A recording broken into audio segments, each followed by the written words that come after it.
Podemos orar então?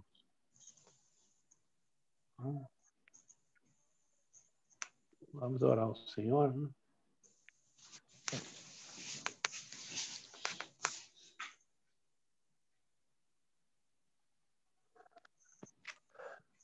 Deus nosso Pai, mais uma vez, essa riqueza que o Senhor nos tem proporcionado, de reunirmos em nome do Senhor Jesus. Aqui estamos mais uma vez nesta live, e assim o Senhor tem permitido para todos nós presentes. É com muita alegria que nós elevamos todo o nosso agradecimento, a nossa felicidade.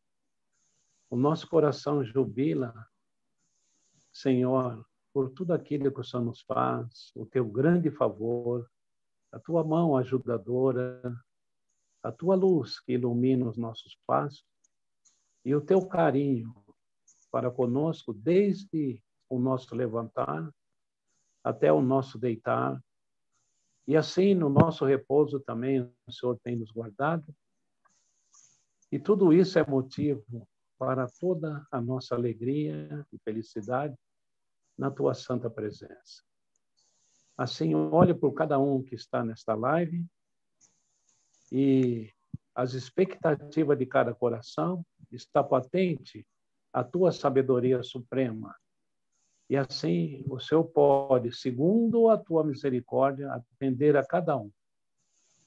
Aqueles que estão trabalhando, que o Senhor possa guardar, que o Senhor possa ajudar e secundar também com a tua misericórdia e visitar os corações para que, ainda que estão no trabalho, mas possam sentir a mesma alegria que nós estamos sentindo.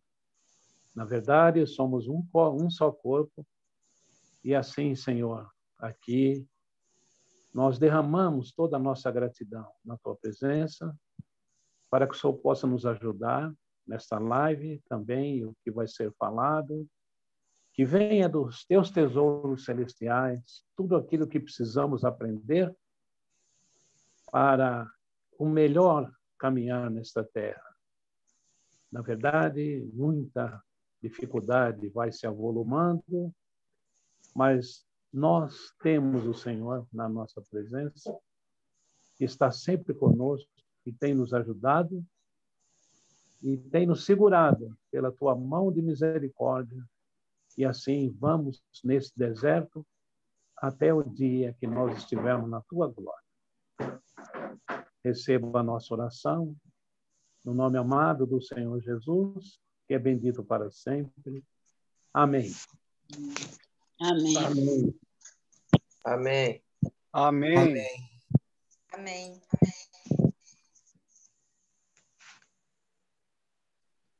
Amém.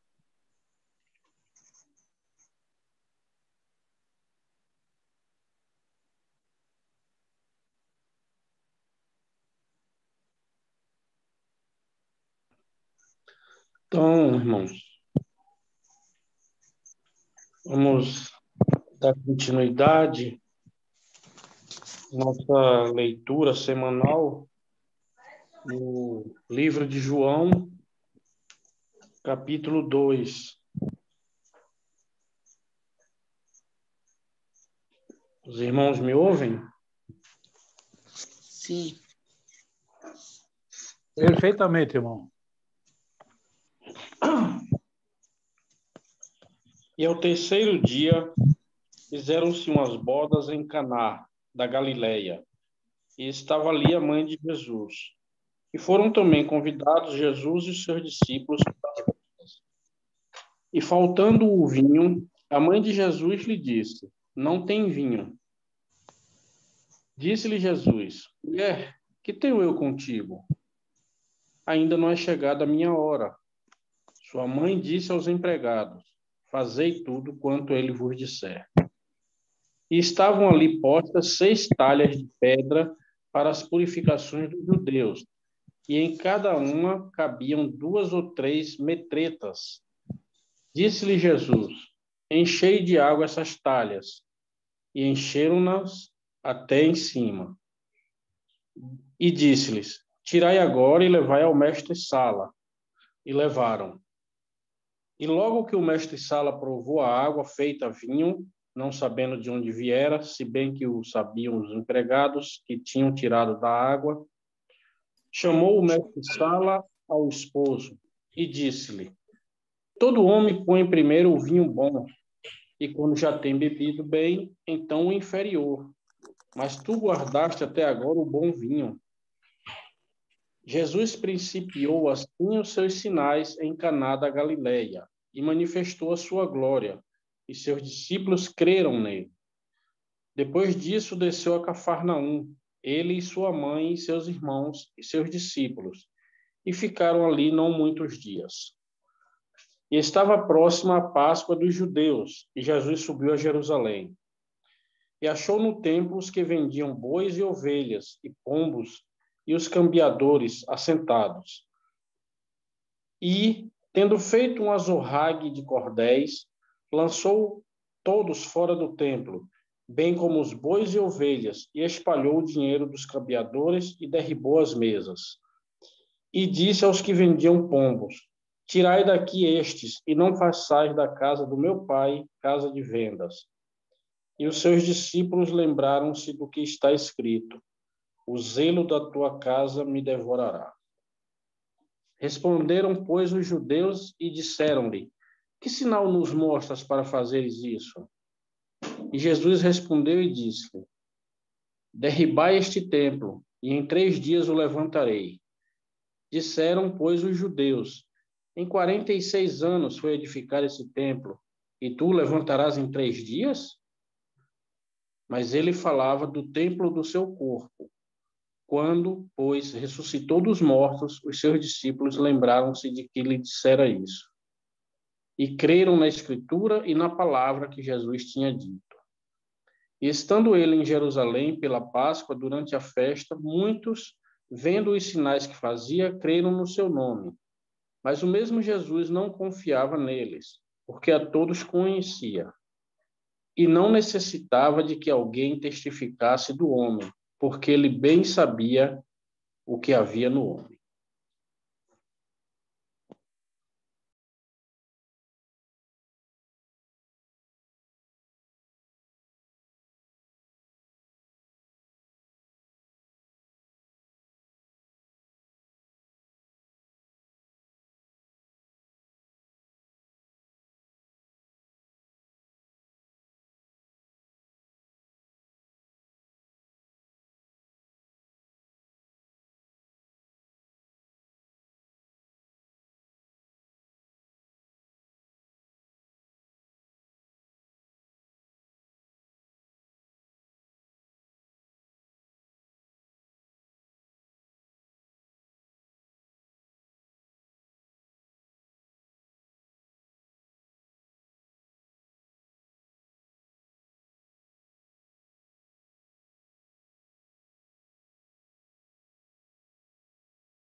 Estão me ouvindo, irmãos?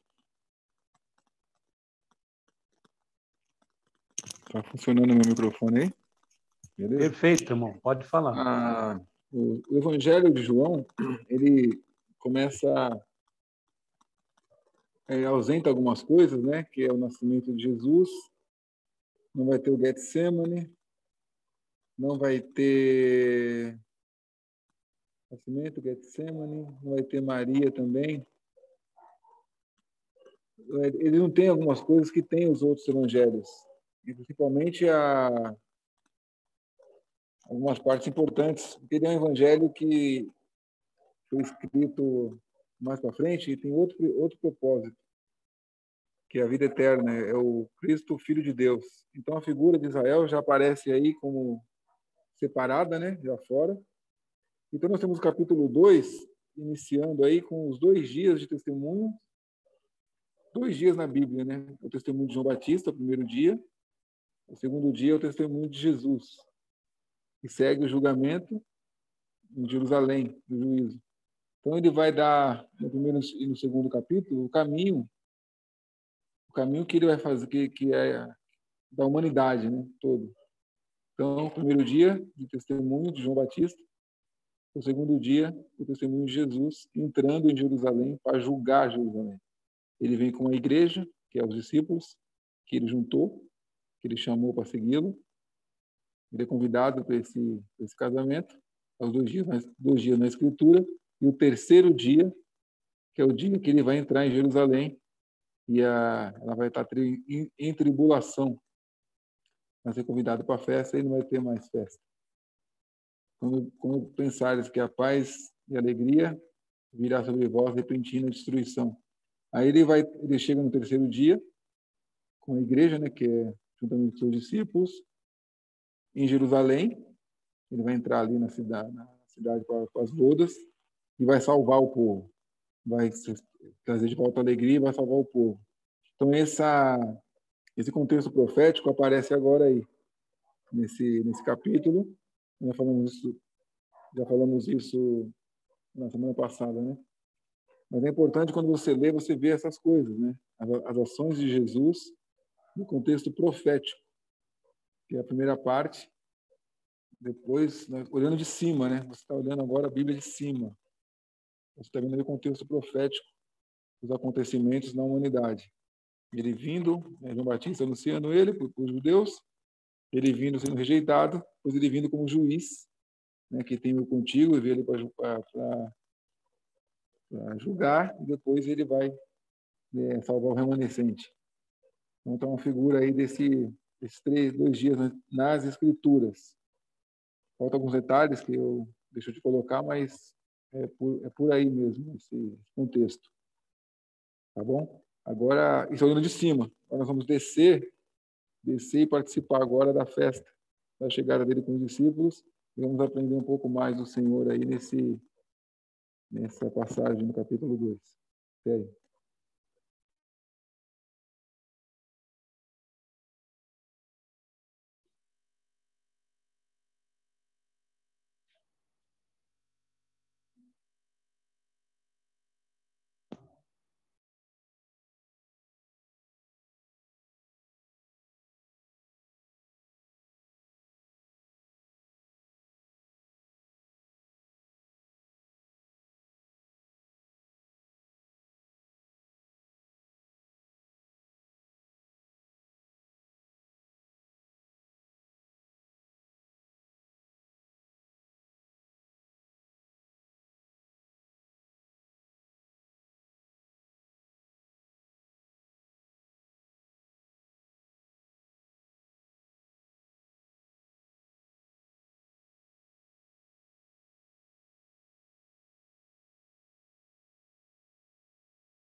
Irmãos, como o irmão Reinaldo bem trouxe, esse sentido aí profético, né, do livro de João. E dentro desse nosso capítulo, eu estava vendo um estudo do nosso irmão Bruce Anstey, desculpem, que ele nos dá também um entendimento do sentido figurativo. Aqui, nesse capítulo, ele já inicia, nós vamos ver que ele inicia dizendo, né? E ao terceiro dia. Então, nós vamos ver que tem o primeiro dia, segundo e o terceiro dia. Trazendo isso num sentido figurado para os dias de hoje, a gente pode ver no versículo do capítulo anterior, 36, que seria ali o primeiro dia, né? Porque antes é o testemunho de João Batista. E vendo passar a Jesus, disse: Eis aqui o Cordeiro de Deus. E os 2 discípulos ouviram-no dizer isso e seguiram a Jesus. Que seria, num sentido figurado, o início, né, da igreja, a formação da igreja, seguindo a Jesus, a igreja, passando a crer em Jesus. Eles creram no que João falou e seguiram a Jesus. Depois, nós vamos ver no versículo, ainda no capítulo anterior, no 43, a partir do 43. No dia seguinte, quis Jesus ir a Galiléia e achou a Filipe e disse: segue-me. E aí nós vamos ver que ele achou a Filipe e depois, no versículo 48 e 49, disse-lhe Natanael: de onde me conheces tu? Jesus respondeu e disse-lhe: antes que Filipe te chamasse, te vi eu estando tu debaixo da figueira. Natanael respondeu e disse-lhe: Rabi, tu és o Filho de Deus, tu és o Rei de Israel. Nesse segundo dia acontece o que? O reconhecimento de Jesus como sendo Deus, né?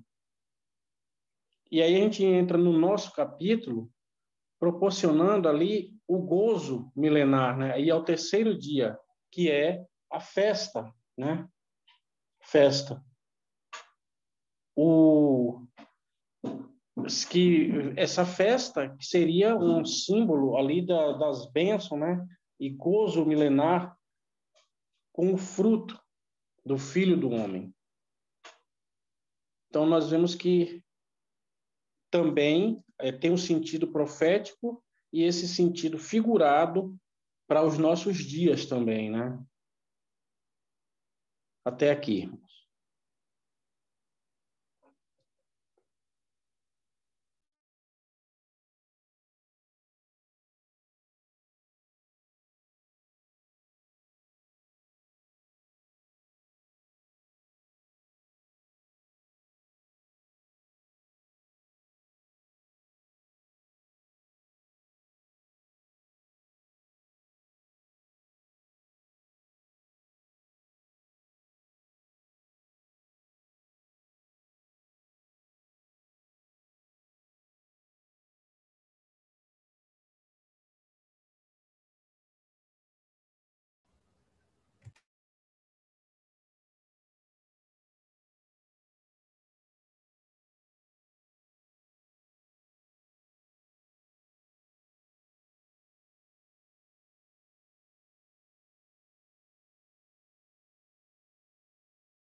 Dá para ouvir bem aí, irmão?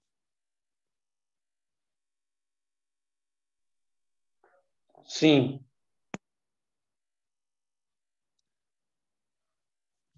Esse capítulo 2 do Evangelho de João,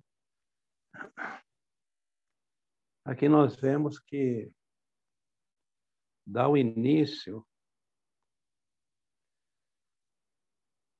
dessa missão gloriosa que o Senhor Jesus veio verdadeiramente protagonizar, né?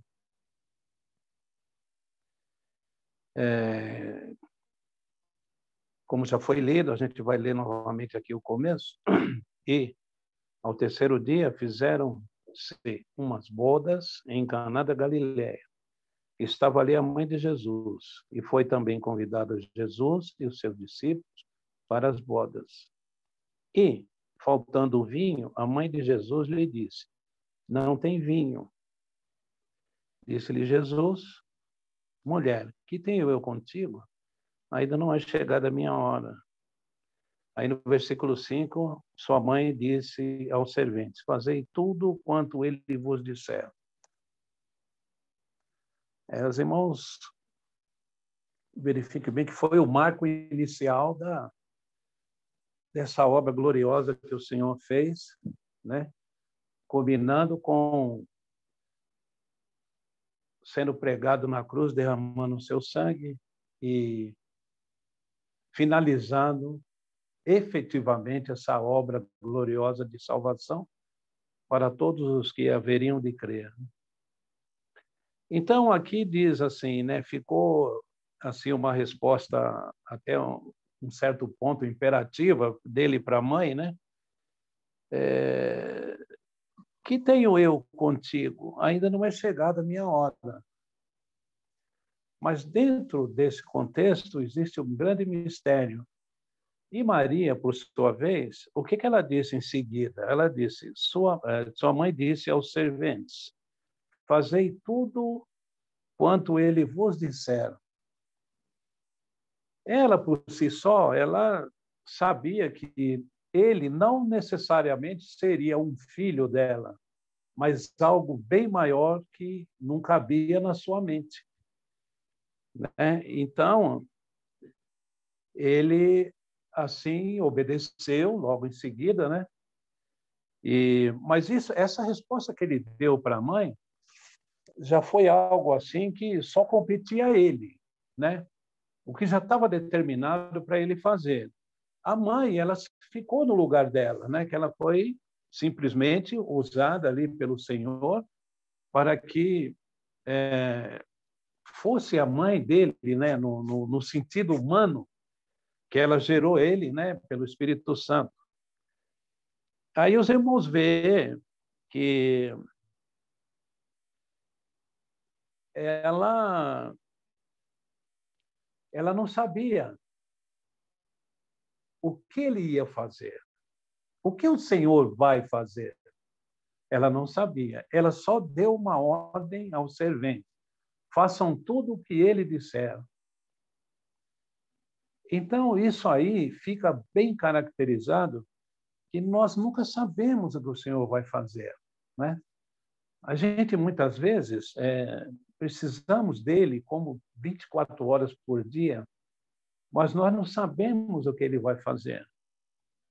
E muitas vezes a gente deposita aos seus pés, por intermédio das nossas orações, as petições, aquilo que nós necessitamos, aquela força que nós precisamos, aquele objeto que, porventura, está faltando e está dentro dos padrões que não foge, né? O que nós devemos ter nessa terra, ou o que nós devemos almejar nessa terra, que não seja uma parte de riqueza, mas sim o que for necessário para nós. Então, ele vai fazer segundo a vontade dele e segundo o tempo dele. Os irmãos veem que ali era uma situação de imediatismo, né? Porque ele estava em plena bodas, né? Numa festa, e algo precisava ser feito no momento. E foi o que ele fez em seguida, porque a festa ia continuar e o vinho tinha acabado. Então, os irmãos veem que alguma coisa na nossa vida pode acabar. Uma situação, ou pode entrar uma tristeza no nosso coração, ou alguma coisa que nos falta, que pode causar até uma depressão, né? Um sentido, a gente começa a se sentir inferiorizada por uma determinada situação, acabou aquilo, alguma coisa para nós. Mas se deixar pelas nossas orações entregando na mão dele, ele vem e supre e faz como fez, porque o primeiro vinho, o segundo, acabou o primeiro vinho, mas o segundo foi melhor. Isso contrariava, né, o procedimento das festas nessa época, porque segundo o mestre Sala, né, ele disse que foi colocado o melhor vinho depois que haviam bebido já. Então, os irmãos vê, muitas vezes nós nos afligimos com qualquer coisa e a nossa situação, muitas vezes, a gente acha que não vai ter mais, vai ficar muito difícil para nós, né? A gente fala assim, irmãos, em termos da nossa caminhada, né? Porque sempre a gente precisa colocar, não é ser repetitivo, a gente precisa colocar que nós estamos vivendo aqui nessa terra de passagem, né? Então, nós não precisamos ficar numa situação desesperadora para as coisas que nós necessitamos, né? Porque aqui acabou o vinho, mas o Senhor fez o quê? Ele fez um vinho melhor do que estava antes.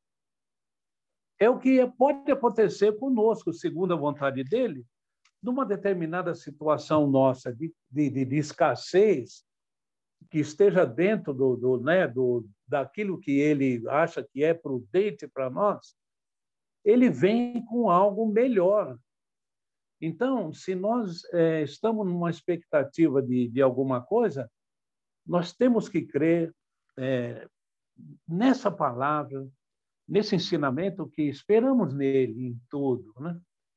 Até o dia que ele vem nos buscar aqui. Mas, por enquanto, nós estamos aqui passando, cada um dos irmãos que estão participando dessa live, sabe, olhando para os botões, nós sabemos o que nós passamos, né? Muitas vezes acabou alguma coisa na nossa vida. E a gente pode entrar, já começar a sentir numa aflição e simplesmente nós podemos sofrer um abalo estrutural, né? E a tristeza tomar conta do nosso ser e com consequência ainda imprevisível em relação até não querer congregar, vamos dizer assim, né? Não estou dizendo que a pessoa vai abandonar o Senhor, não estou dizendo isso, mas a tristeza nessa nossa carne, ela provoca uma série de impactos, né? Que vem a trazer algo assim para nós que não é bom. Mas, mediante o que está aqui nesse capítulo, o Senhor é aquele que faz melhor para nós depois daquilo que está nos faltando, seja lá o que for. Nós não pedimos nada de riqueza desse mundo, muitas vezes luxo, conforto, essas coisas não. Nós muitas vezes precisamos do necessário, que Ele sabe. Ele sabe o que é bom para nós. E muitas vezes voltamos a dizer que numa escassez Ele pode fazer bem melhor segundo a vontade dele. Maria ficou ali naquela situação sem saber o que responder. Mas ele, como era obediente, né, sempre obedeceu à mãe dele. Ela, ainda que imaginasse que ele era algo assim extremamente superior, não sendo apenas um filho que ela gerou, né, no ventre, mas ela aguardou nele, né, e ela teve fé naquele momento. E ela falou para o servente: fazei tudo que ele mandar. Porque no coração dela já tinha certeza que algo de misericórdia ia sair dele. E principiou assim o Senhor e todas as maravilhas que ele fez, e chegando até os dias de hoje, né? Nos nossos corações, a principal, ele se deu por nós, imerecedores, pagou todas as nossas dívidas, né? E ele vai nos levando e suprindo todas as nossas necessidades, sempre fazendo algo melhor do que nós estamos imaginando, segundo a vontade dele e no tempo que ele apraz. Até aqui, irmãos.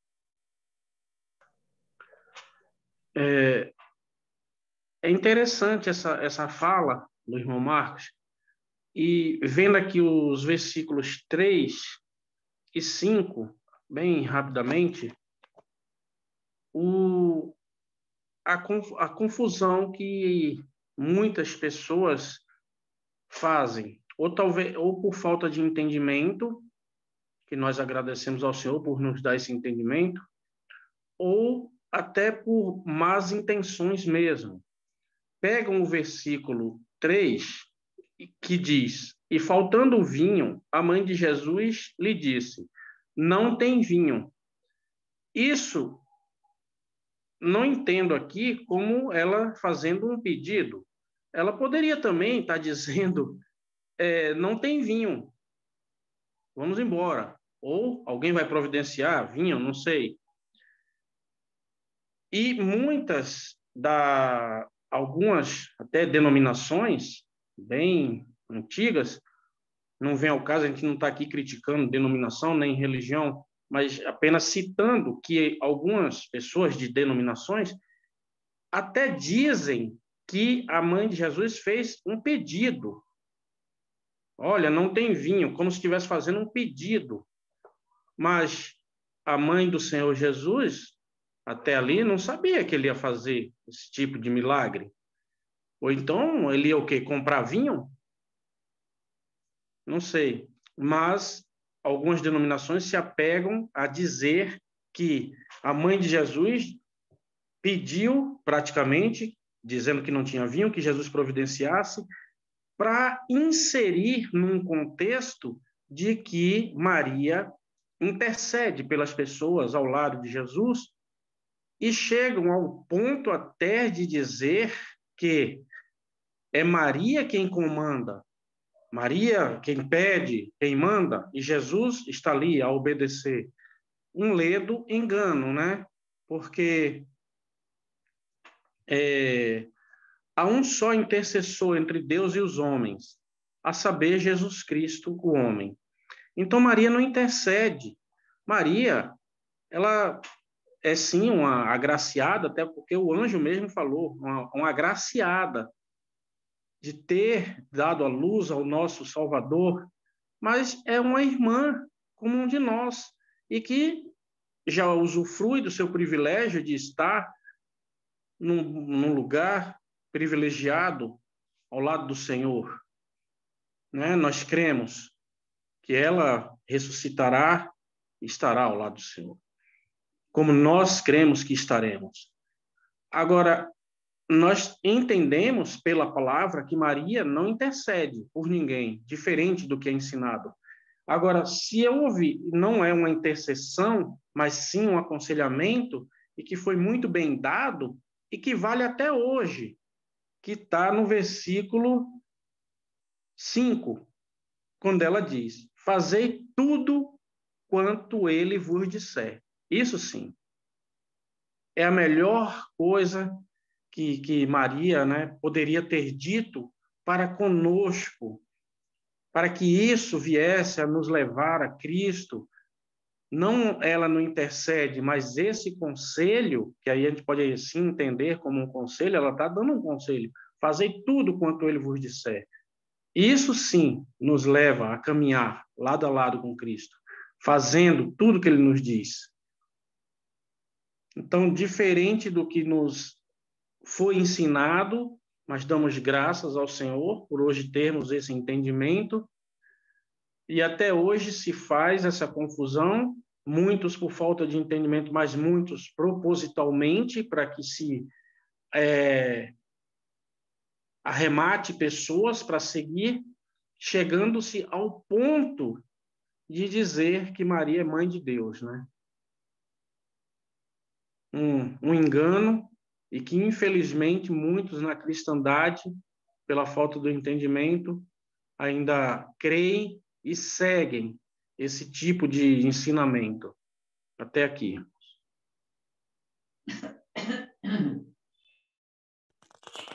Toda a alegria nesse mundo é passageira. Ela não se mantém. E o crente tem o privilégio de convidar a Cristo para os seus momentos de alegria e de tristeza, e mantê-lo sendo o centro das atenções da sua vida.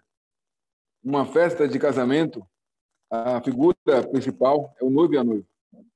Não há outra coisa que tenha mais atenção do que o casal que está ali comemorando as bodas. Mas quando chega a Cristo, ele passa a ser o centro das atenções. E é dele que se espera tudo o que acontece naquele lugar.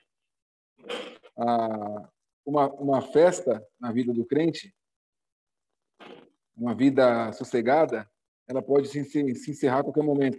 De um dia para o outro você pode ter uma grande tribulação. Mas se Cristo estiver sendo o centro das suas atenções, ele vai transformar aquela grande tribulação em alegria. O vinho representa a alegria. E não é a alegria desse mundo, é a última que vai vir, que é a melhor de todas, que é a eterna, simbolizando aí o melhor vinho no final de tudo. O que eles beberam antes era bom, mas não era o melhor. O bom acabou. O que se achava que era o suficiente acabou. Porque isso é a figura de Israel, né, nesse mundo. Não tem nada perene, nada que se sustente, mas Cristo, sendo o centro das atenções de nossa vida, nós vamos beber sempre, no final, o melhor vinho. As relações de Jesus com sua mãe, ali representa a rejeição de Israel. Quando ele fala para ela que tenho eu contigo, ele está demonstrando que Jerusalém, quando ele chega, né, que é o terceiro dia, né, o milênio, capítulo 2, o terceiro dia é o milênio, quando ele chega, as suas relações com Israel já não existem mais. Agora ele vai julgar que tenho eu contigo, a figura do julgamento. Aí ele vai providenciar ali o livramento e depois vem as bodas, né? Vem a alegria, que é o último vinho. Jesus amava a sua mãe. Vamos ler. Vamos ler João, Evangelho de João. Deixa eu lembrar aqui. Evangelho de João. João 19. Deixa eu anotar aqui. João 19, 26. João 19, 26.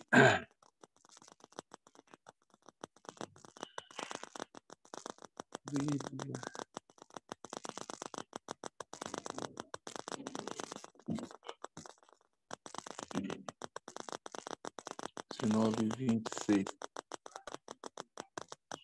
Ora, Jesus, vendo ali sua mãe, e que o discípulo a quem ele amava estava presente, disse a sua mãe: mulher, eis aí o teu filho.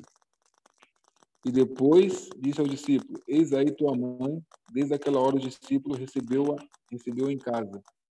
Aqui nós estamos vendo Jesus intercedendo pela mãe dele e prestando socorro a ela, porque ela ficaria agora sozinha, né? Ele não teria mais o filho.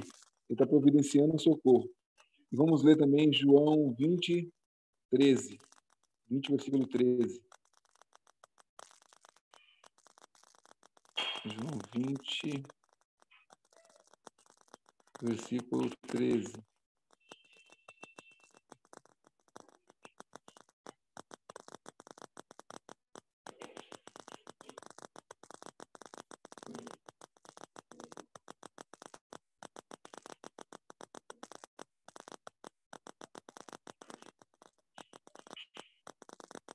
Queria falar com... Disse-lhes, mulher, porque choras? Quem buscai? Ela, cuidando que era o hortelão, disse: Senhor, se tu levas, diz-me onde o puseste. Eu não sei se é a Maria aqui, é a mesma Maria ou é a outra. São as duas Marias que vão até lá, né? Elas são a primeira que vê Jesus. Eu queria chegar, falar com os irmãos, em relação de Jesus com sua mãe, era uma relação de amor e de cuidado e que jamais nós podemos ler esse texto como vendo Jesus rejeitando a sua mãe ou tratando ela com alguma estupidez ou com alguma rejeição. Na verdade, ele a amava porque a própria lei diz, né? E ele estava ali sujeito à lei ainda. Honrarás teu pai e tua mãe. Ele jamais faria ao contrário. Ele honraria o pai e a mãe dele e jamais falaria algo que demonstrasse o contrário disso. O que é importante nessa passagem é nós vemos, irmãos, um casal judeu piedoso, provavelmente piedoso, né? Que convida Jesus para a sua festa. Ele convida Jesus para fazer parte da sua alegria, do seu momento de alegria. E em ter feito isso, eles providenciaram para a sua festa o socorro presente. Eles trouxeram para a sua vida, né? A vida do casal, aquele que ia mudar o destino daquele casamento, daquele dia. Porque nos momentos de alegria nosso, desse mundo, né, que não se sustentam, podem acabar a qualquer momento, nós esquecemos do Senhor. Dificilmente nós lembramos do Senhor nas festas, nos momentos de alegria. Nós lembramos dele nos momentos de perturbação. Nós oramos muito mais quando estamos com problemas do que quando estamos bem. Qualquer sinal de alívio para a nossa vida, qualquer momento que estamos desfrutando de paz, né, diga assim, rapidamente vamos desleixar também daquele que nos promove a paz eterna. Então, né, nesse ponto, esse casal ele fez algo que chama muita atenção, chamar Jesus para a sua festa. E Jesus, vendo ali rejeitado por Israel, porque um judeu, sabendo que Jesus estava ali como uma figura de quem era contra Jerusalém, convidaria ele para a sua festa. Porque reconhecia quem ele era.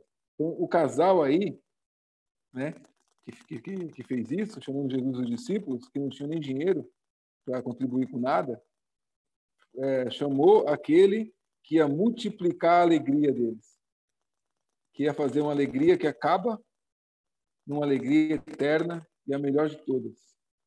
Convidar Jesus para as nossas alegrias, para que ele esteja presente também nas horas de tristeza. É muito mais fácil você enfrentar uma tribulação quando está em comunhão com Deus, do que enfrentá-la sem comunhão e depois ter que primeiro se arrepender, se arrepender, né? Tornar a comunhão para depois se sentir em paz com Deus. Né? Fazer algo desse tipo não é muito natural para o crente. A gente espera as coisas estarem ruins para chamar Jesus, né? Esse casal não. No melhor momento chamou e no pior recebeu a bênção. Ele já estava lá. Ele foi chamado na hora que ele se tornou o centro das atenções. Também é muito interessante. O casal deixou de ser a atenção e agora tudo que ele disser para vocês fazerem, vocês vão fazer. Quer dizer, agora a figura que comanda aquilo ali é o Senhor Jesus. Quem está no seu casamento? Somos casados, né? Homens casados. Quem que está em nosso casamento? Quem é que comanda a festa? Quem é que diz o que tem que ser feito? Aquele que vai trazer alegria, ou nós estamos procurando em outra fonte a orientação que precisamos para termos bodas, né, de alegria eterna? Convidamos Jesus agora, enquanto estamos bem, enquanto temos fartura, para podermos desfrutar das bênçãos que Ele vai trazer quando Ele permitir que venham dias difíceis. E estaremos tão alimentados dele que saberemos tratar uns aos outros, né? Marido a esposa ao marido. Diz, como vai tratar? Perguntando para ele, o que queres que nós fazemos? O que quer que a gente faça? Para sair desse problema, meu Senhor. Como nós vamos sair disso, meu Senhor? Acabou a alegria. Acabou o nosso vinho. Acabou a alegria do nosso casamento. Acabou a alegria da nossa casa. Como vamos sair dessa? Ele vai mostrar o caminho. Ele vai dar o melhor vinho que ninguém pode fazer, nem nessa sala pode fazer. Ele vai dar para a nossa vida de família e de casados, né? Tem que procurar no Senhor o melhor vinho. E aí?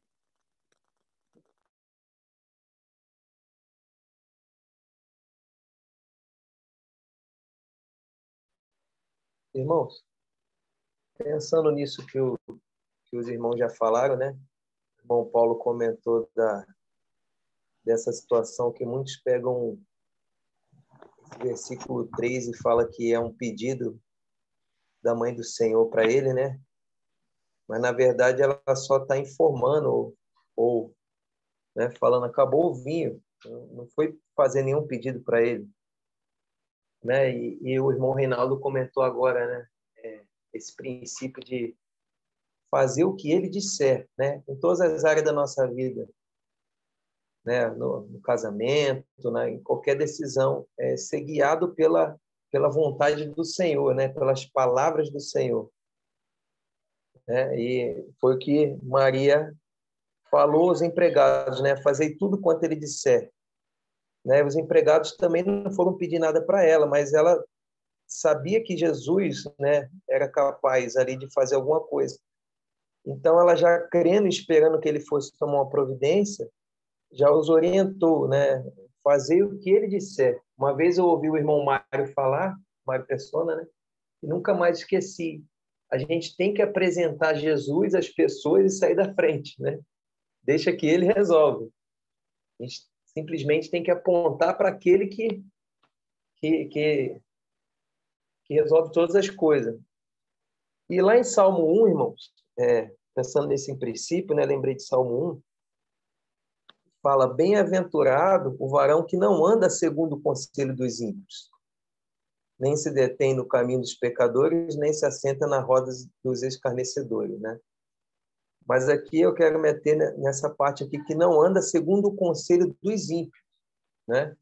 Porque muitas das vezes a gente, até em conversas não intencionais, lógico que nós devemos falar dos nossos problemas para ímpio nenhum, devemos sempre orar, apresentar ao Senhor, conversar com os irmãos mais desexcitados, né?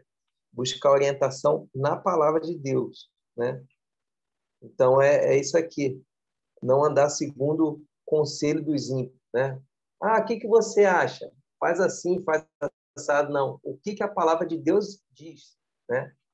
E tem orientação para todo e qualquer tipo de necessidade que nós venhamos a ter, né? E esse é um princípio, né? Ouvir aquele a quem tem a solução, aquele a quem resolve, né? Podemos abrir em Gênesis 41, irmãos. Tem um princípio também desse aí, né? De apontar, né? De recorrer a quem pode resolver. Gênesis 41, 55, né? Quando estava tendo uma grande fome na terra. Fala assim, ó, e tendo toda a terra do Egito fome, clamou o povo a Faraó por pão. E Faraó disse a todos os egípcios, ide a José, e o que ele vos disser, fazei. Ou seja, Faraó estava apontando para aquela pessoa que o Senhor escolheu para resolver aquela situação, né? Sabemos que José é uma das figuras, uma das mais perfeitas figuras do Senhor Jesus no Antigo Testamento. Então, recorreram a Faraó, e Faraó apontou para José, aquela pessoa que foi, né, escolhida por Deus para estar naquela situação, né, colocada ali para aquela situação. E aí ele fala, né, o que ele vos disser, fazei. É bem parecido com o que Maria falou lá, né? Fazei tudo o que ele vos disser. Esse é um princípio para nós cristãos, para andar segundo a palavra de Deus, né? Tudo quanto Deus disser. Não aquilo que eu penso, ou que um conselho alheio à palavra de Deus, né? E muitas das vezes tem até uma aparência de sabedoria. Opa, legal, vai resolver, isso aí vai... Mas será que está de acordo, né, com aquilo, os moldes do Senhor? Né? Tem um outro princípio disso aí também, irmão, de ouvir a Deus, ouvir a Cristo, né? Ouvir aquilo que Deus fala. Está em Mateus. Lá tem duas passagens que eu gostaria de ler com os irmãos. Uma está em Mateus 17.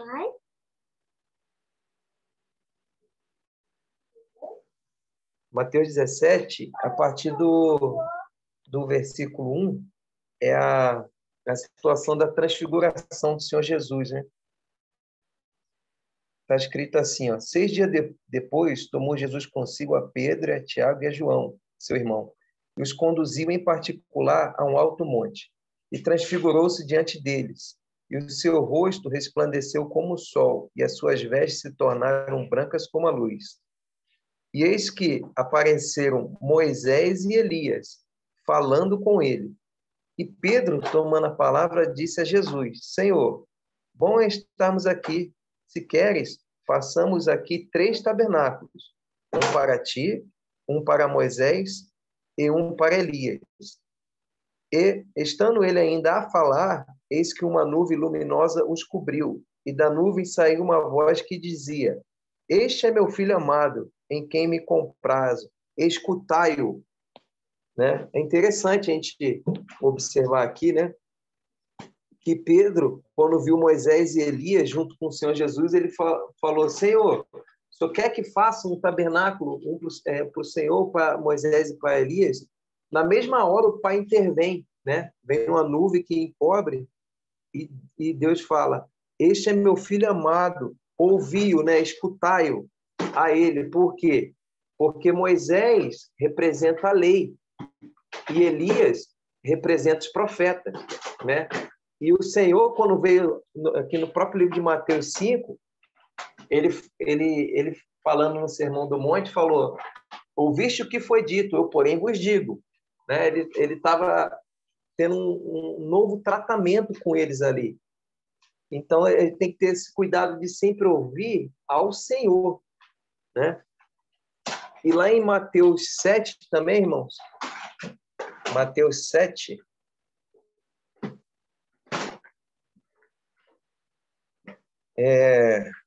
a partir do versículo 24. É um outro princípio, né, de ouvir o Senhor. Fala assim, ó: Todo aquele, pois, que escuta estas minhas palavras e as pratica, assemelhá-lo-ei ao homem prudente, que edificou sua casa sobre a rocha.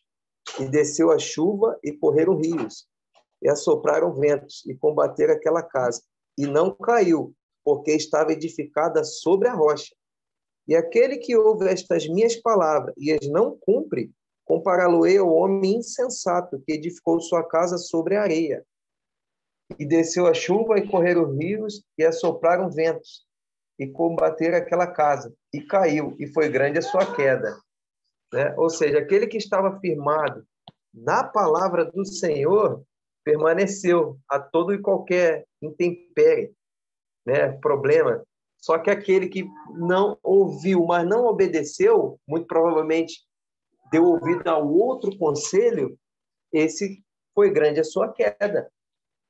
Né? E agora, se a gente, mais uma referência eu gostaria de ler com os irmãos, está lá no nosso livro de João, né? No capítulo 12, irmãos.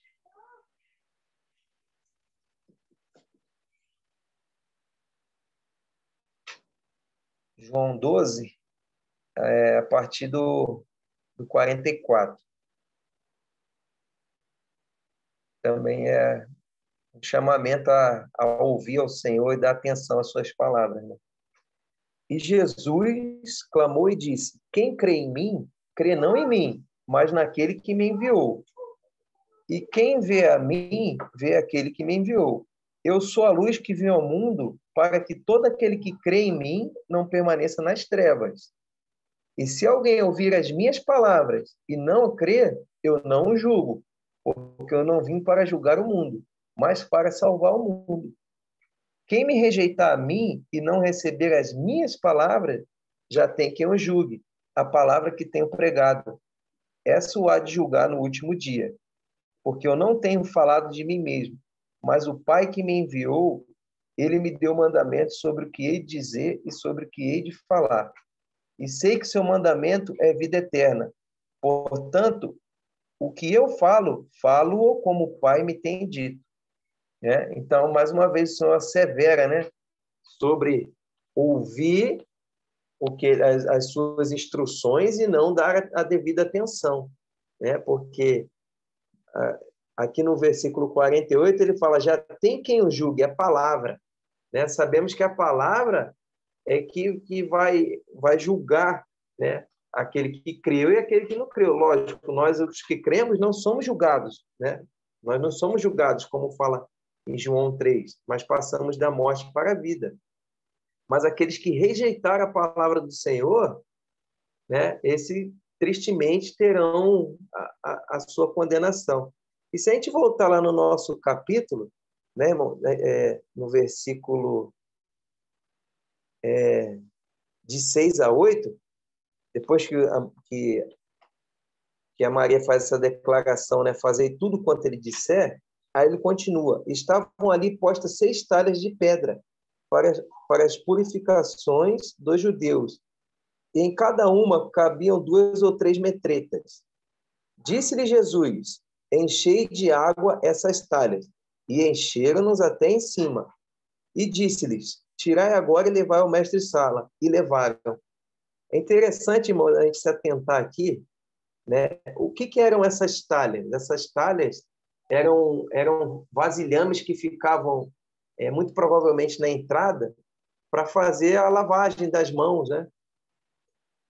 E aí, quando o Senhor fala no versículo 7, enchei de água essas talhas, e encheram-nas até em cima. E no versículo 8, quando ele diz, tirai e levai ao mestre-sala, e levaram, é interessante pensar que essas pessoas que ouviram o Senhor Jesus não questionaram, né? Porque eles podiam muito bem falar, mas peraí, sabe? Isso aqui é água que todo mundo está lavando a mão, né?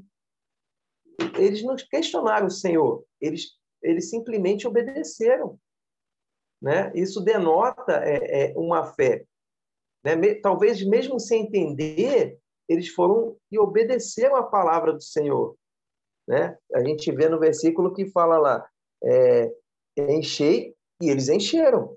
Não ficaram perguntando para quê, nem por quê, o que ele ia fazer. Eles simplesmente obedeceram. E quando falou tirai e levai, eles levaram, né? E aí, quando o mestre-sala prova essa água feita vinho, ele fica maravilhado, né? Ele fala que vinho bom, né? Ele vai dar continuidade até aí. Mas é interessante a gente se atentar nessa questão de que eles não ficaram duvidando, perguntando, questionando o Senhor Jesus, né? Que muitas das vezes às vezes acontece com a gente, né, irmãos? A gente se pega questionando o Senhor, por quê, para quê? Não importa. Ele é Deus, né? E a palavra dele é a verdade. Ele jamais mentiu, né? E o Senhor quer sempre o nosso bem. Nós sabemos disso aí, mesmo sem entender, nós devemos ter esse exercício de obedecer a Deus. Até aí, irmão.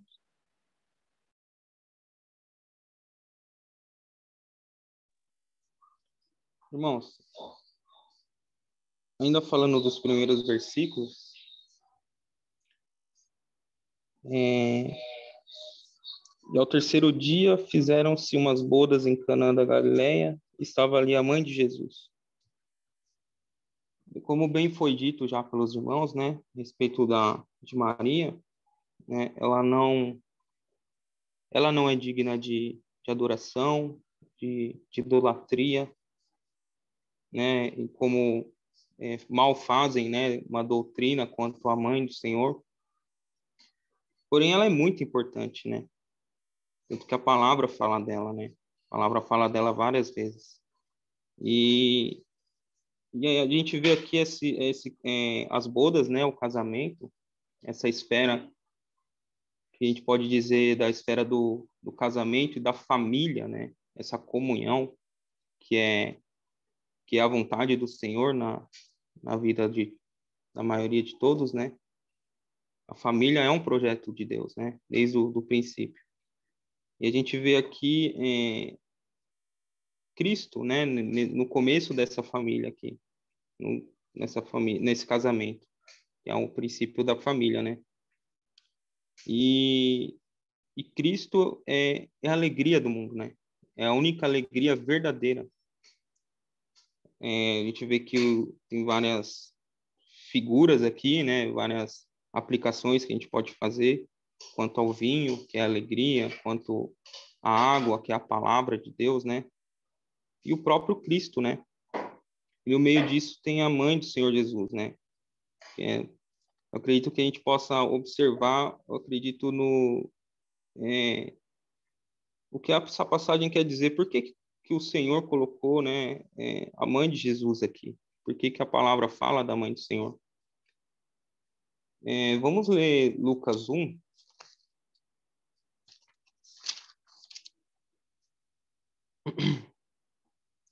Lucas 1,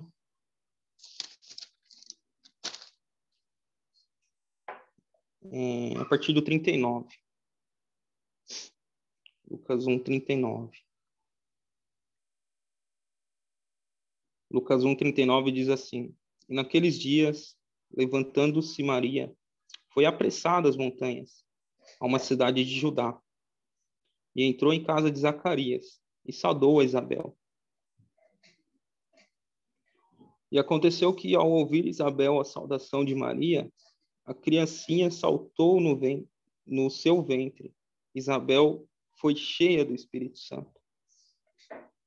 E exclamou com grande voz, e disse: Bendita és tu entre as mulheres, e bendito é o fruto do teu ventre. E de onde me provém isso a mim, que venha visitar-me a mãe do meu Senhor? Pois eis que, ao chegar aos meus ouvidos a voz da tua saudação, a criancinha saltou de alegria no meu ventre. Bem-aventurada a que creu, pois hão de cumprir-se as coisas que da parte do Senhor lhe foram ditas. Vou até aqui. Então, Maria sabia quem era o Senhor, né? Pode ser que não perfeitamente, como nós sabemos hoje, pela revelação do Espírito Santo, né, à igreja, mas ela sabia quem era o Senhor. Todos os livramentos que o Senhor deu a José e a Maria, e tem outra passagem também que eu não sei onde está, mas que foi citada pelo irmão no domingo, né, que é um senhor que lá quando foram apresentar o Senhor Jesus ainda bebê, fala, aí um senhor lá fala que ele tinha visto a salvação, né, do mundo, que graças ele já podia morrer, que ele viu a salvação do mundo. Eu acho que é mais ou menos assim. Depois os irmãos podem corrigir, falar mais certinho onde está nessa passagem. Mas a gente vê aqui Isabel exclamando, né, com grande voz no versículo 32: Bendita és tu entre as mulheres, e bendito é o fruto do teu ventre. Essa é a alegria do mundo, é a salvação do mundo, nosso Senhor. Nós vemos aqui a adoração de uma mãe, nós vemos uma adoração de um feto, adorando o Salvador do mundo, que também era um feto ainda, né? Ainda na barriga dessas mães. A gente vê João Batista já adorando ao Senhor, nós vemos Isabel adorando o Senhor de Zacarias, o Senhor de João Batista, o Senhor de Isabel, o Senhor de Maria, o Senhor de José, o Senhor que estava no feto na barriga dessa mulher, né? Dessa Maria. Bendita entre as mulheres, né? O irmão também citou, né, que o anjo fala lá dela também, né? Acho que é bem-aventurada, né, entre as mulheres, alguma coisa assim. Mas essa mulher, Maria, né? Tristemente, os homens a adoram de uma forma errada, né? Idolatra ela, dizem que ela não tem pecado e várias outras coisas que eu acho que não convém, né? Acho que a passagem não pede para a gente se atentar a isso. Mas essa mulher conhecia esse Senhor. Ela conhecia o seu Jesus Cristo, o homem, mas conhecia também que esse homem iria remir Israel e iria salvar o mundo, né? Iria tirar o pecado do mundo. E aqui é o início de tudo ainda, né? Então ela apenas fala ali algo que todos, inclusive aqueles que adoram e idolatram Maria, teriam que ouvir, né? Que é algo que ela fala que é maravilhoso, né? Como os irmãos já disseram. Fazei, no versículo do nosso capítulo 2, 2:5. sua mãe disse aos empregados: fazei tudo quanto ele vos disser. Ah, se todos que idolatram Maria fizessem isso, né? Fazer tudo o que ele disser, tudo que saiu da boca de Deus. Primeira coisa, não adorariam ela, né? Primeira coisa, deixariam a idolatria de homens, de pecadores, incluindo Maria, e adorariam só o Senhor, né? Teriam só o Senhor como Senhor de suas vidas. E como Maria fez bem, né? Fazer tudo o que ele disser. E vamos ler também 1 João. Primeira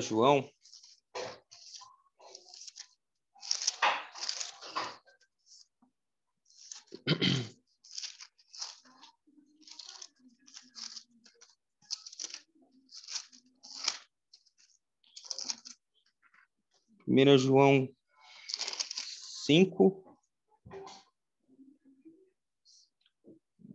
Pode ser a partir do 6. Vamos ler o 6 e o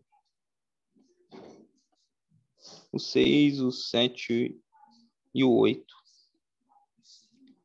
1 João 5, 6. Este é aquele que veio por água e sangue, isto é, Jesus Cristo. Não só por água, mas por água e por sangue. E o Espírito é o que testifica, porque o Espírito é a verdade. Porque 3 são os que testificam no céu: o Pai, a Palavra e o Espírito Santo. E estes 3 são um. E 3 são os que testificam, e 3 são os que testificam na terra: o Espírito e a água e o sangue. E esses 3 concordam num. Continuar. 9. Se recebemos o testemunho dos homens, o testemunho de Deus é maior, porque o testemunho de Deus é este, que de seu Filho testificou. Quem crê no Filho de Deus, em si mesmo tem o testemunho. Quem em Deus não crê, mentiroso fez. Portanto, não creu no testemunho que Deus de seu Filho deu. E o testemunho é este, que Deus nos deu a vida eterna, e esta vida está em seu Filho. Maria sabia disso, né? Maria sabia que a palavra de Deus estava no mundo, né? Ela sabia que esse era o Filho de Deus. Ela não tinha tido relação com José e teve um filho, né? Então ela, bendita entre as mulheres, né, sabia quem era o Senhor da sua vida. Jesus Cristo, seu Filho, né? Jesus Cristo, homem, porém Cristo Jesus para nós, né? Ele ainda não tinha se glorificado, mas ela já confiava nele, né? Como Senhor de sua vida. Porque lá atrás o Senhor já vinha testificando sobre seu Filho a ela, né? De várias formas. Então, essa mulher, ela é muito importante, né? E a sua conduta também é muito importante diante de tudo isso. E uma vez eu ouvi uma pregação direcionada a pais jovens que usavam por base esse versículo, os versículos 6, 7 e 8 do nosso capítulo, né?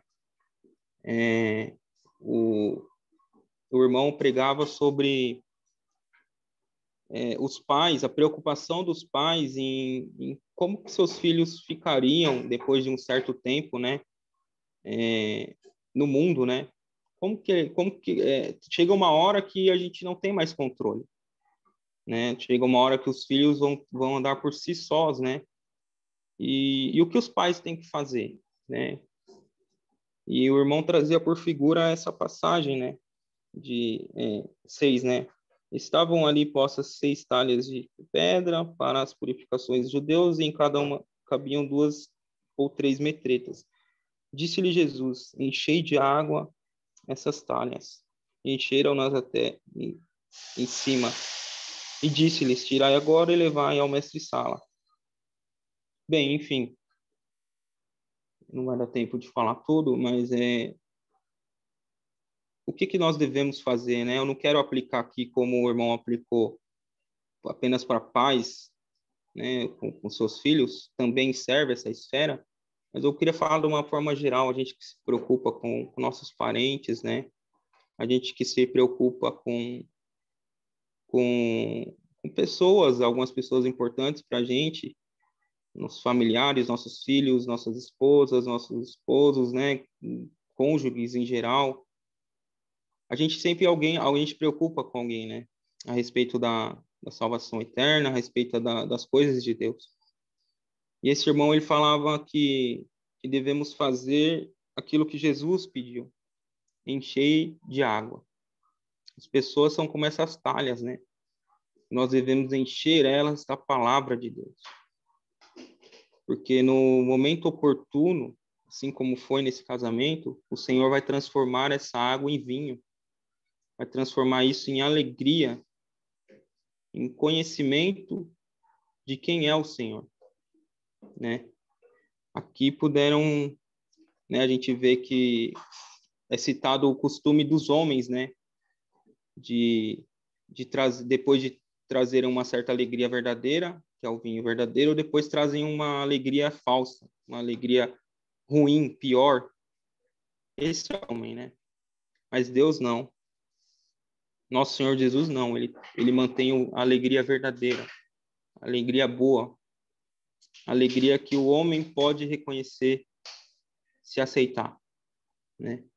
E é através da palavra, encheia de água, né? Enchei de água essas talhas. O que a gente deve fazer, né? Continuar enchendo de água. A palavra de Deus. Essa é a resposta.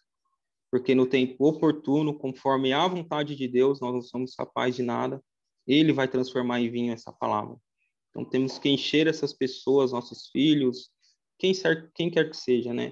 De modo geral. Encher elas de água. Para que o Senhor transforme em vinho. Até aí.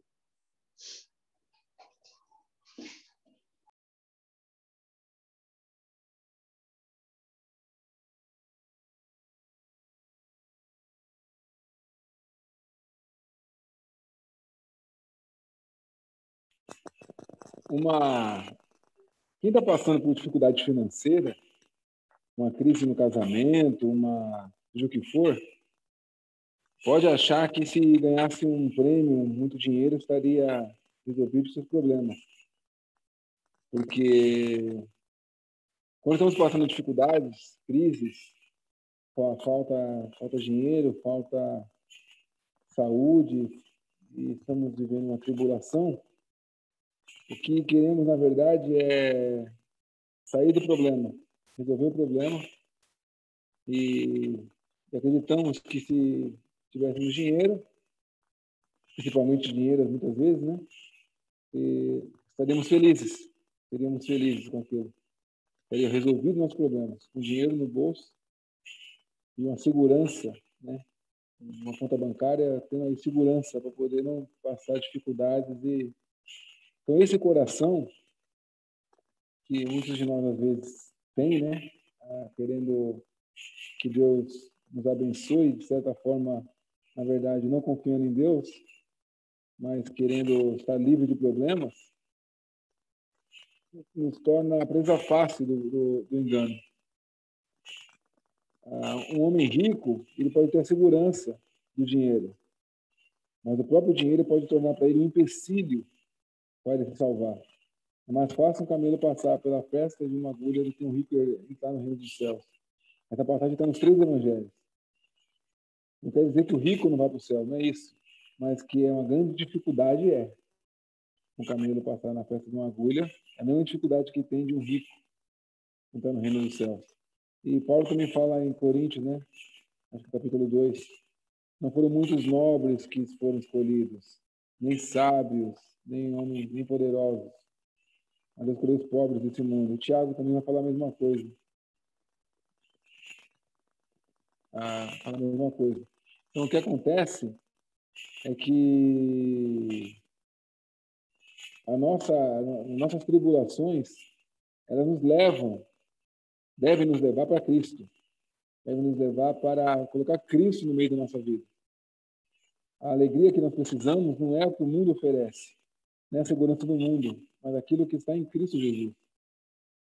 Quando nós chegamos em casa, né, muitas vezes eu me pego lendo alguma coisa, lendo, e eu não estou orando. Estou lendo aqui, lendo lá, lendo um monte de coisa, mas não estou orando. Não estou falando com o Senhor. A gente chega em casa e não tem aquela convivência com o Senhor. Com o Senhor. Nós não estamos olhando para Ele. Não colocamos no centro dos nossos relacionamentos, do nosso dia. Né? Principalmente em nossa casa. Tem de tudo na nossa casa. Geladeira cheia, tem televisão, tem notícia, tem de tudo. Mas falta encher o vazio, né, que são as falhas aí da palavra de Deus e também o Espírito, né? O Espírito Santo que representa aí. Você está cheio de tudo, menos de Jesus. Então isso é o que nos faz, muitas vezes, o Senhor não permite que nós entremos em tribulações, para lembrarmos dele e saber que ele pode encher. E daí nos encher da palavra de Deus, né? Nos trazer a alegria do Espírito Santo. Ainda no meio de tribulações, no meio de dificuldades, principalmente os homens, né? Os homens que têm esse papel de provedor da casa, do lar, se preocupa com os filhos, a mãe também, mas ele que teria esse papel de prover, né? Com a sua dignidade e tudo. E quando isso é interrompido, ele sofre. Mas se ele caminhar no Senhor, ele vai perceber que o Senhor está ali com ele e tem muito para fazer na vida, na nossa vida, né? Durante esse período. Tem muita coisa para ser enchida em nossa vida dessa água. Tem muita coisa vazia que precisa ser colocada a Cristo ali dentro. E só assim nós aprendemos. Nós só aprendemos com a dor. Não com a alegria. Só com a dor. E assim que o Senhor nos mantém com Ele, né? Nos segura com Ele, assim, apertando assim para perto dele, porque se afrouxar, pode ter certeza, nós vamos sair fora. Vamos relaxar, vamos começar a pensar em outras coisas, em outros interesses. Para você pensar, para você fazer uma rápida meditação aí. Quanto você gasta por semana com besteira? Comprando pizza, cerveja, tal. E quanto você leva para ofertar na Assembleia? Para você perceber. Você não dá nós não damos a mesma atenção, o mesmo espírito, a mesma alegria quando separamos a oferta para o Senhor. Mas somos ávidos a gastar um bom dinheiro e até em coisas desnecessárias para nossos prazeres. Não é mesmo? É claro que nós amamos estarmos em comunhão e que temos a alegria, né, de usarmos nossos recursos para nos alimentarmos juntos. Nós temos que saber, irmãos, que tudo vem do Senhor. Toda a provisão vem do Senhor. E orarmos, né? Não estou pedindo dinheiro aqui não, irmão? Estou comentando só. E orarmos para, na hora de levarmos para o Senhor alguma coisa, uma oferta na Assembleia, contarmos em casa um valor digno daquilo que nós recebemos dele todos os dias.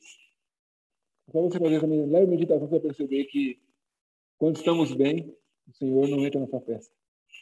Ele não entra na festa. Vamos estar meditando, sempre orando para que o Senhor nos dê um coração que nunca se esqueça dele. Não só na hora da tribulação, mas nas alegrias. Lembrarmos que temos um Senhor que é o centro de nossa vida. E está sempre enchendo as talhas, cada uma das talhas, né? Todo campo, toda área da nossa vida. Principalmente eu, né? Todos nós temos essas dificuldades. Nós esquecemos, irmãos. Então, o Senhor quer nos lembrar, nos chamar para pertinho dele, para nós estar sempre desfrutando da alegria do Senhor, que é a nossa força.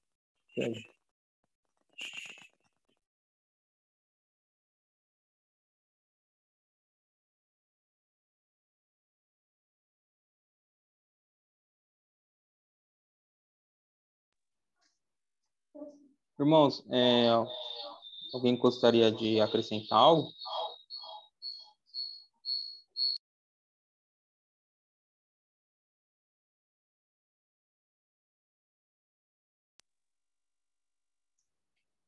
e a gente pode continuar do versículo 13?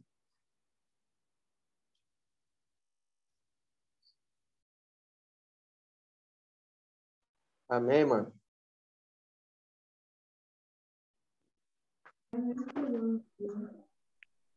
Positivo. Amém. Sim, irmão.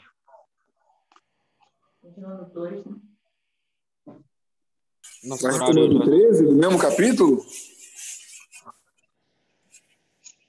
Isso, irmão, seria do 13 e do 2. Não, que ele vai purificar o templo lá? Ah, entendeu. Beleza. Eu acho que foi falado alguma coisa. Eu acompanhei num... Não, a passagem é breve. Podia pegar um pouco dela e já ler a sugestão, tá, irmãos? Vocês estrangeiros aí com vocês aí. Sugestão. Então, pode ela ser. é profética, né? Ele, depois que passar a tribulação, o milênio, que é o vinho, aí ele vai purificar a religião de Israel. Ele vai limpar o templo. Ele vai corrigir de novo os rituais, né? Os sacrifícios. É a figura dele varrendo o templo, quebrando as imagens lá e dos animais e as roubalheiras. Essa é a figura dessa passagem aí. Mas a gente pode falar um pouquinho dela, porque é interessante também. E depois continuava no capítulo 3, né? É que o 3 é bem interessante. Daí deve dar umas 3 reuniões.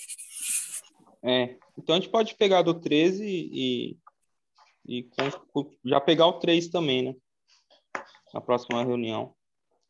Se algum irmão quiser falar algo a partir do 13, ou começa lendo do 3, o senhor não pode nos guiar até lá, né? Pode nos ajudar.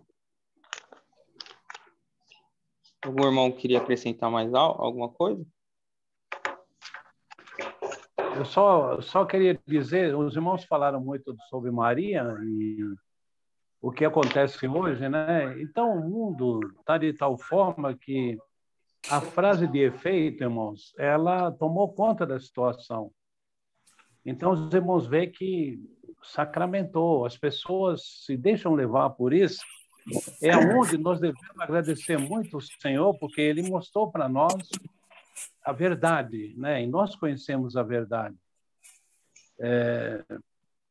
E em relação a isso que está acontecendo, porque muitos que, inclusive, que têm a Maria como um objeto de adoração, muitos já se converteram também ao Senhor e viram que realmente isso aí não, realmente era uma página que não precisava ser lida, né?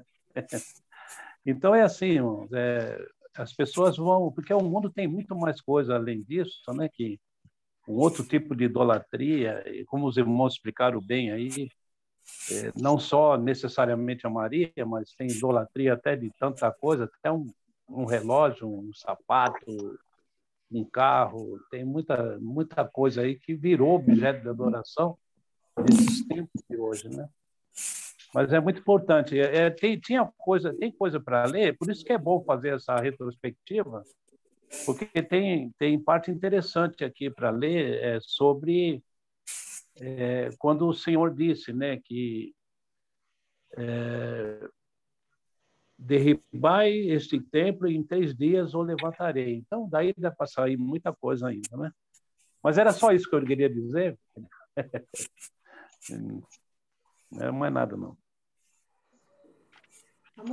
Como é que diz?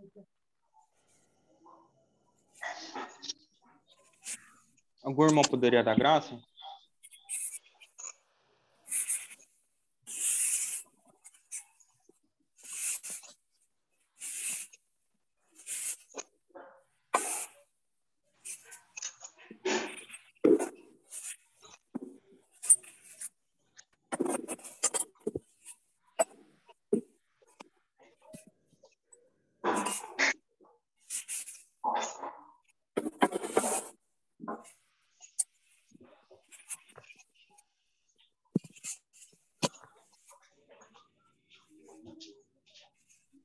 Vamos dar graça?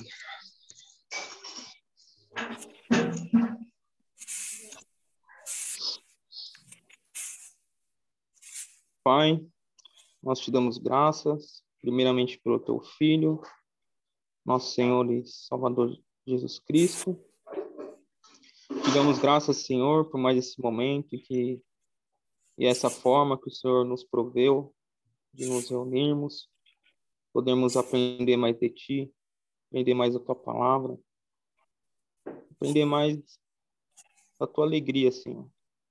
A alegria que vem de Ti, que possamos estar satisfeitos nesse bem maravilhoso que o Senhor nos deu, que é o Senhor. Senhor, nós te pedimos pelos irmãos que, por algum motivo, não puderam estar conosco, que o Senhor possa prover a eles aquilo que seja necessário para suas vidas. Te pedimos, Senhor, pelo restante de semana que ainda temos, que o Senhor possa nos guardar até que o Senhor venha. Por tudo nós te damos graças pelo teu precioso nome. Amém. Amém. Amém. Amém. Amém. Amém. Amém. Boa noite, irmãos.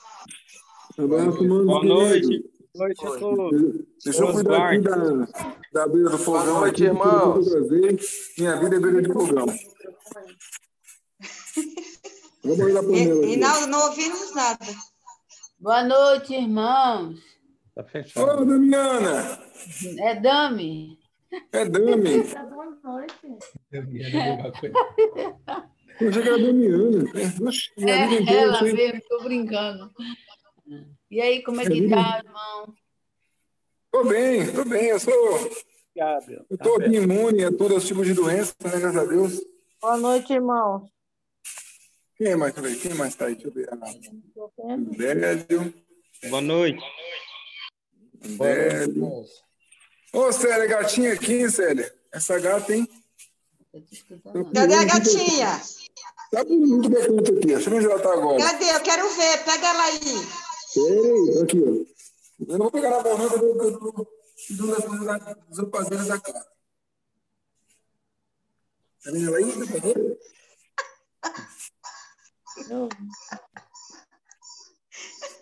Viu aí? Ajuda aí, ó. Vici. Aí. Deita aí no sofá aqui, ó. Na cadeira aí.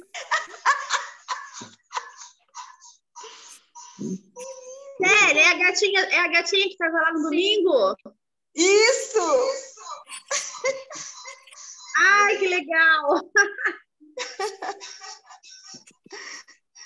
É bem folgadinha, né? Não tem nada, né? Não é vida de gato, né? Só come, bebe e dorme. Isso mesmo. É vida de gato. Então, irmão, um abraço. Seus lares aí. Um abraço, irmão. Um abraço Boa daí. noite. Boa noite. Boa noite a todos. Getúlio, boa noite. Marco, irmã Célia, irmão Paulo, Boa noite, Dani. irmão Vandere, boa noite, Janaí Nascimento. Boa noite a todos. Boa noite, Janair. Boa noite, Cláudio. Deixa eu ficar no que você fica mais fácil. Oi? Boa noite. Boa noite, Marco. Boa noite, irmão. Quem for vizinho do irmão Paulo Sena, hoje tem um bolo de fubá lá, hein? Toda quarta-feira tem bolo de fubá. Maravilha. Deixa o endereço pelo zap aí.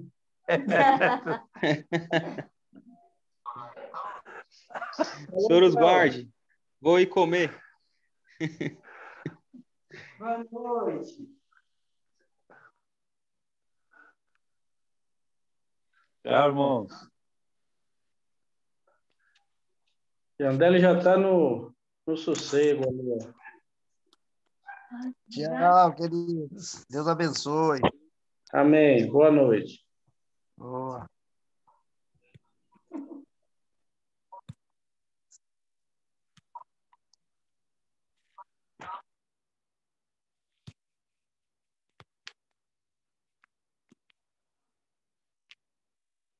Acabou?